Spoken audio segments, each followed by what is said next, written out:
Hi, I'm Gould, and we're going to talk about some things today. And one of them is just how to have a horse go down the fence and use his hocks, or go to the barrel and use his hocks, stay framed up, and keep that shoulder from dive bombing into the barrel or into the cow, and see if we can make that straight.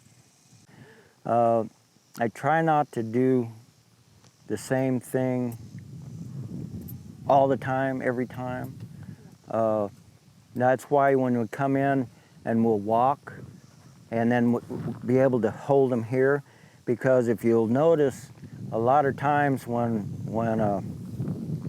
you go to depart, you always do this, and the horse gets okay and knows what's coming, you know. So then it becomes a little bit of a problem, anticipation, you know, which we always have a problem with them and wanting to anticipate what we're going to do. And so that's why we want to do that. And then basically just being able to just ride them and make them comfortable, and maybe go trot this circle out there in the back, and do everything that gets a good tired on them, but not a stressful tired. Right. You know, there's times, and you can feel it in a horse when he feels stressful, you back off.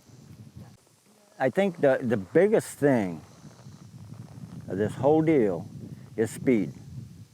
Whenever you add speed, and especially if a horse is not ready, but whenever you start adding speed, that's when you start having a little bit of trouble.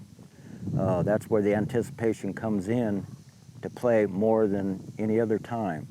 And so if you can develop that horse with comfortable speed, then he will be able to accept, you know, the faster speed later on. But if you ask with too much speed too early, then the anticipation comes in. It's just like running to stop.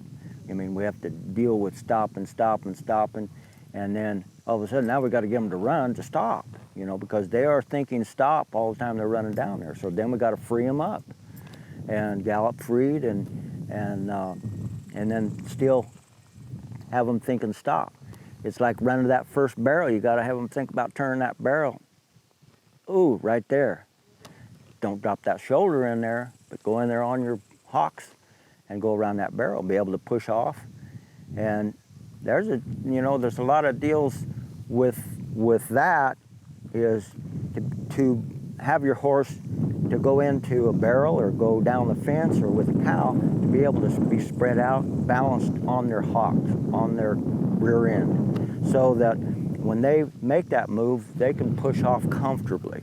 If they're too close together, if they go over stop, if they don't get wide enough, then there's a lot of times they'll cross over this way with their hind foot, and then that's when they start slipping around. So you want them to go over, brace themselves, get comfortable, get up and get out. If they go into that barrel, you want them to go into that barrel this way, so that they can come out, pivot off, and go to the next one. So there's so much. If they go in here, they're going to stay more framed up with that shoulder up here than if they go in. You see them going with shoulders, their rear end hocks are up, shoulders down. When they go in there to a real good barrel, you'll see the hocks going down and kerning that barrel. Or go down the fence, you see a horse really get his hocks in the ground, makes that turn, gets out of the hole.